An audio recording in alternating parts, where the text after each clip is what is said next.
settlements from the distant past.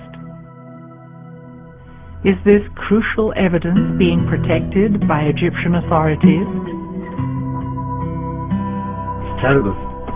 Terrible. It's priceless. Priceless. Priceless prehistoric evidence. Look here. Look here. What's this? A dog or a gazelle? A man. You see the man here? He's wearing pharaonic clothes. It's terrible. With scribbles all over. I mean, the evidence that we're looking for is being destroyed by irresponsible people coming here. The site is unprotected, and the irony is that people who are responsible are prevented from coming here and driven crazy with licenses and papers. Look here. There's a beautiful Hatorian cow. Look at this. I mean, this is an artist. This is not a primitive carver.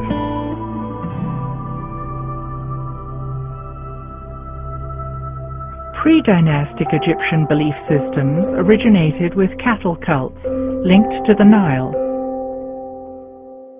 A cow was seen as the mother of the sun. Cattle were deified and were considered earthly representatives of the gods. An enduring ideology with Hathor as the center figure. Images of bulls were shown with depictions of stars, and this dates to before pre-dynastic Egypt.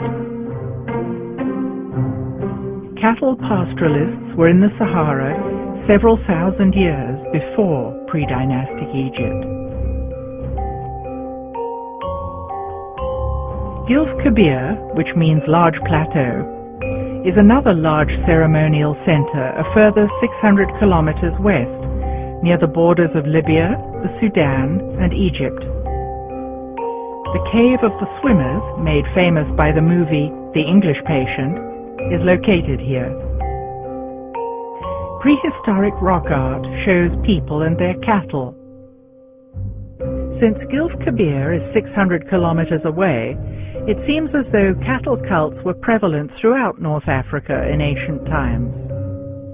Could this be another clue that the nomadic tribes were connected?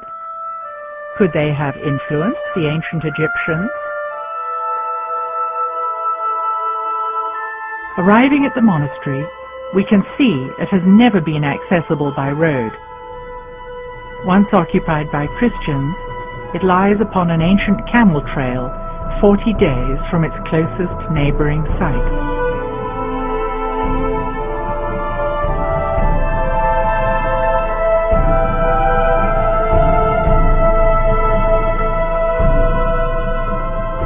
It still shows evidence of having been an oasis, with a huge acacia tree that is more than 800 years old.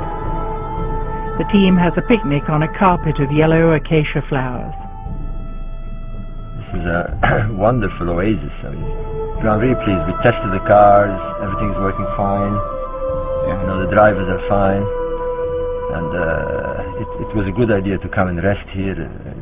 I needed the rest because after all these tents of waiting for the permits, everything is ready, the permits are ready. Yeah, but you must be to leaving now this place to go to the hotel and stay overnight, and we start tomorrow up early at 3 a.m. morning. I'm ready.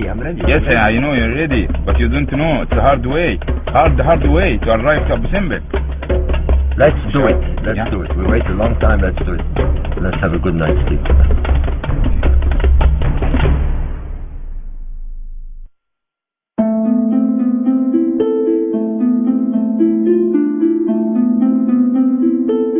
The team gets an early start, armed with long-awaited permits granted by the Supreme Council of Antiquities and the Egyptian army. They will enter the dangerous region of the Western Desert, to the south of El Karga Oasis. Well, after days of waiting and of uncertainty, we're finally on the road. We got the permits and we're ready to go out in the desert to Nabta.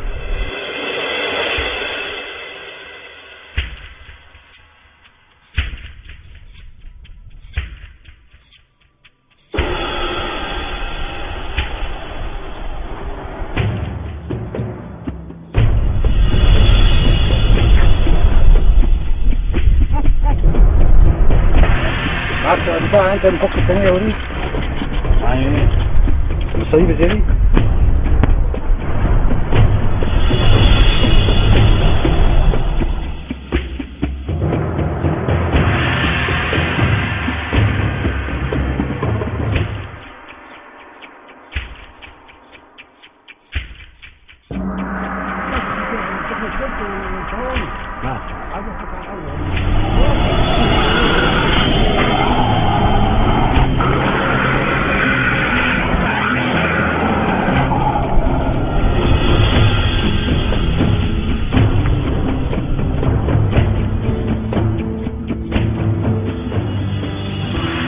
After driving south for hours along an old road covered by occasional sand dunes, there is nervousness in the air. The team will be traveling blind in the open desert for the last part of the journey, relying solely on GPS equipment to locate the ancient site of Nabta Playa. Yeah, about But this is very good. This is going to tell us 3 kilometers. Right. I'm sure. Yes, sir.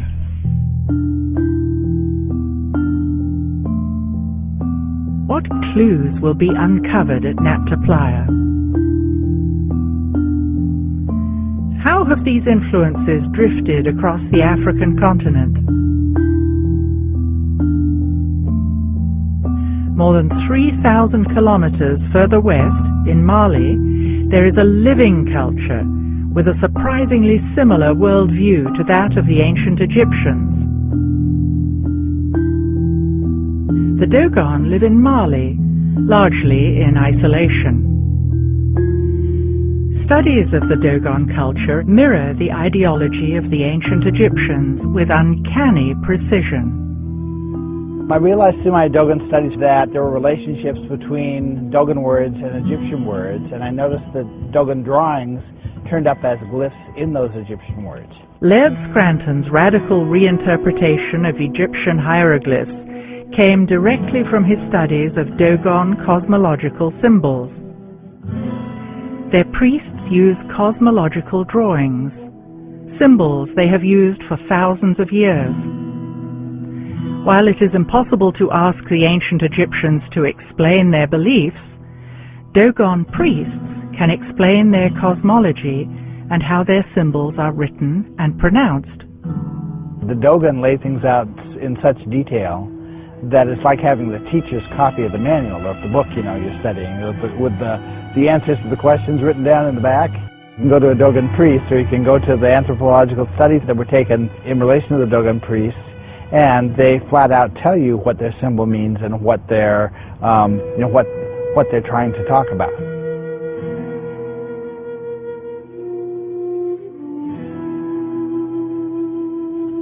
The general pattern I could say is that Dogon cosmology tells us how a concept should be expressed, how the word should be pronounced, what multiple levels of meaning the word should be associated with, and what kind of a drawing it should be associated with.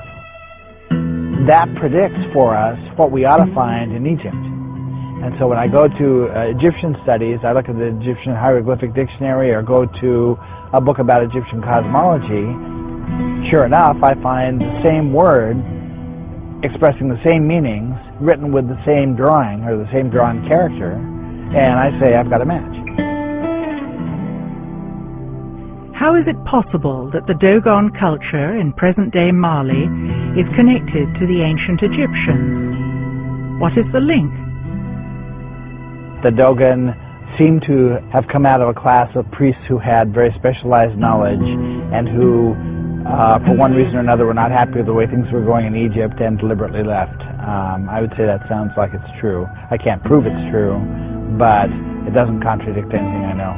The fact that there's a match between the Dogon drawing and the Egyptian glyph in the context of the same word, pronounced the same way, with carrying the same meanings, is just another level of validation that I'm on the right track, that these words really do correspond to each other.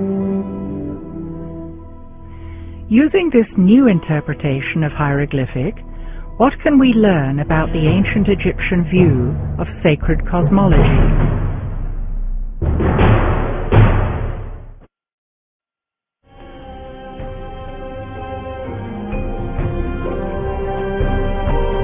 had some concerns originally as I began writing some of the books about what right did I have to be revealing secrets that have been kept for 3,000 years. But when I realized that cosmology is about science, it's about the creation of matter and things like that, and I realized how close our science is right now to being caught up with what the cosmology, the ancient cosmology seemed to know, I realized that if anybody's going to get any benefit out of it at all, that it has to come out now. You can't wait any longer. We're only about 50 years away from discovering all the things that I found in the Dogon and Egyptian cosmology. Is it